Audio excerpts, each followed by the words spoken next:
Nørregade 55. Bror og jeg kigger ud af vinduet fra 3. sal, ud på det lille torv med skomager, blomsterbutik og sandwichbar. Nørregade stønner under os med dens mange gule busser, der indimellem standser for en fodgænger, der skal over gaden. Som om den lige skal have pusten, bussen, før den kører videre. Gul, råber bror. Det er en leg, vi leger, når mor er forsinket. Vi råber gul, hver gang en bus kører forbi på gaden nedenfor. Og i dag er mor forsinket, og der er alt for mange busser, der kører forbi, uden at hun står ud. Bror kravler op i vindueskarmen. Gul, råber jeg for at muntre ham op, men han trykker bare næsen tættere mod ruden. Så beslutter jeg, at vi skal bage en kage, som vi kan overraske mor med, når hun kommer hjem. Jeg henter mel frem, og sukker, smør, æg. Bror måler melet af. Han er omhyggelig, vejer af indtil det passer på gram. 450 gram skal der i. Han stiger på den lille nål på vægten, til den rammer præcis det tal, der står i opskriften 450. Sådan, råber han og smiler. Jeg ordner æggene. Hvide og blomme skal deles. Det er vigtigt, at jeg er helt forsigtig, for der må ikke komme urenheder i hviden, så vil den ikke stivne.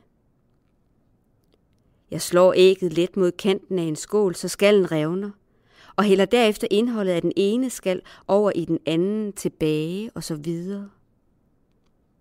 Jeg gentager en 3-4 gange, indtil al hviden er løbet over og ud, og der kun er blommen tilbage. Den er utrolig gul, sådan en blomme. Kun holdt sammen af en fin, gennemsigtig hinde. Det hedder en blommehinde, har mor lært mig. Den sikrer at holde blomme og hvide for sig. Det er en meget vigtig hinde, for den adskiller det gule fra alt det udenom. Men i dag er mor forsinket, og derfor beslutter jeg mig for at fjerne den blommehinden. Måske er det, fordi jeg gerne vil røre ved det gule. Måske er det, fordi jeg vil mærke farven mod min hud. Måske er det, fordi jeg ikke vil vente på mor. Bror har hænderne i melet. Han er koncentreret. Jeg finder en pincet frem af skuffen. Jeg holder om pincetten med tommel og pegefinger og hiver i hinden forsigtigt. Det føles som at sætte tænderne i et stykke fyldt chokolade, synes jeg. Da hinden brister mellem pincettens tænder, bliver den levende. Den forvandler sig til en flod, der løber fra skallen og ud over min hånd, drypper ned på gulvet. Store gule pletter rammer gulvet, og før jeg når at gribe om dem, er det forbi. Mor er længe undervejs i dag. Bror ser pletterne og kalder på mor, men hun er ikke hjemme. Mor er på vej, trøster jeg bror. Hun er på vej, gentager jeg. Jeg er ked af det. Ked af pletterne på gulvet og blommen, der er væk. Men mest af alt er jeg ked af alle busserne, der kører rundt nede på Nørregade, uden at mor står ud. Jeg tager min brors hånd. Mor er på vej. Gul, svarer han.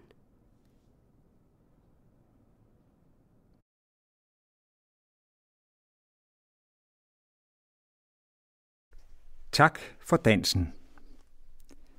Efter at have tilbragt en fornøjelig eftermiddag på etablissementet Constantia i Stavtrup, tog Niels August Pedersen sit ur op af vestelommen og konstaterede forbløffet, at klokken allerede var 4:30. Det var sandelig høje tid at påbegynde turen hjem til Aarhus. Med beklagelse trykkede han frøken Andersens hånd, hun var fra Ormslev og skulle den anden vej, og sagde tak for dansen. Og med noget, der næsten lignede dansetrin, begav han sig i det fine sommervejr nu ned mod Stavtrup Havn. Her gik han ombord på hjuldamperen Vega, der kort efter lagde fra kaj og satte kursen over mod Brabrand.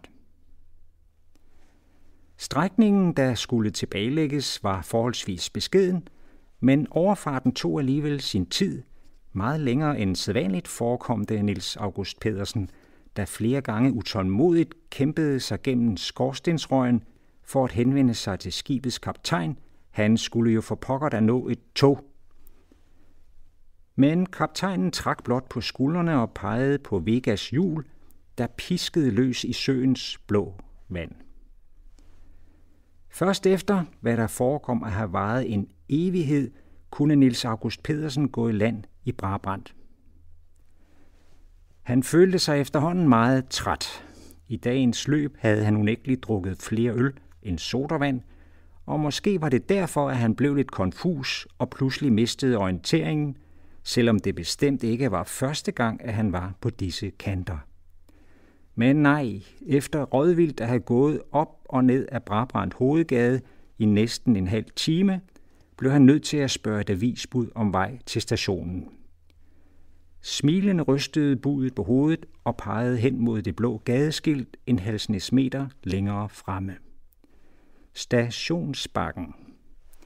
Niels August Pedersen stak knægten en skilling og ilede så afsted og op ad den lille, ret stejle sidegade.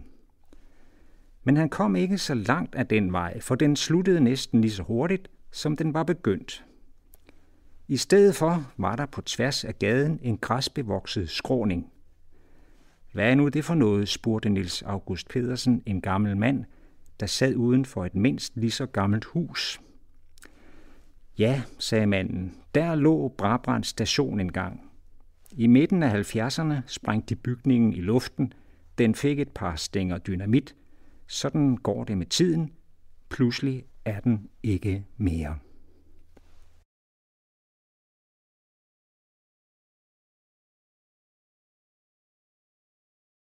Så er det Immervad. Immervad. Aarhus mærkeligste navn. Et yndlingsord for dødtrætte buschauffører. Man hørte det tit i sekseren for Risskov. Og det blev sagt så uforståeligt, at dem, der skulle af, glemte at stå af i bare vantro. Så er det Immervad. De børn, der hørte det i bussen, var enige om, at det var et eksempel på det tidlige sprog, man talte i Aarhus i jægersamlertiden. Det vil sige før Musikhuset og Aros blev bygget. Det mærkelige er, at chaufførerne ikke kunne stoppe, når først de havde sagt Immervad en gang. De blev ved med at sige det. Så er det Immervad. Ja, så er det Immervad. Så er det Immervad. De sagde det ofte, indtil de kom på den anden side af byen. Så sad de der og kampsvedte ved endestationen og viskede til sig selv. Hvad fanden gik der lige af mig der, du? Hvad fanden foregik der? I dag er det en maskine, der siger ordet. På rigsdansk. Næste stop, Immervad. Men går man tæt på de trætte chauffører, ser man, at de tænker på det mærkelige ord, der ligger som en varm kartoffel inde i munden. De venter bare på at komme hjem, så de kan brøle så højt de kan til deres koner. Så er det Immervad.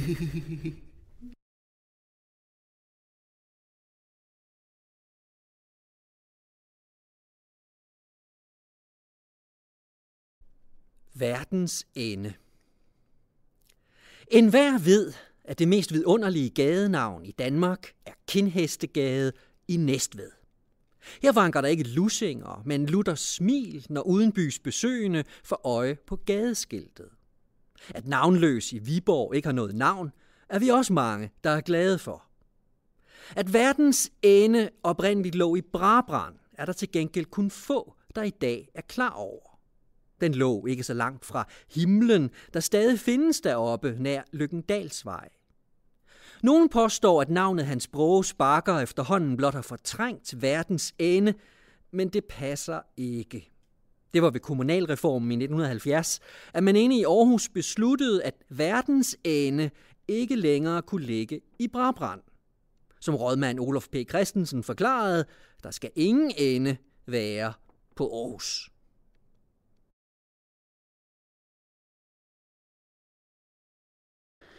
Så rejs væk med en anden kvinde. I kan vandre fra Maine til Georgia og se væksterne spire. Du kan ringe til mig en gang, når solen skinner i mit køkken.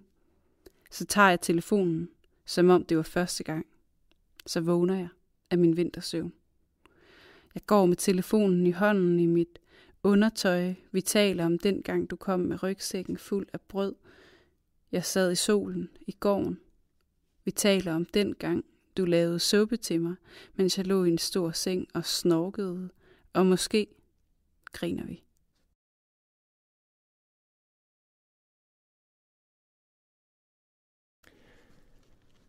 Selvfølgelig er der idioter alle steder.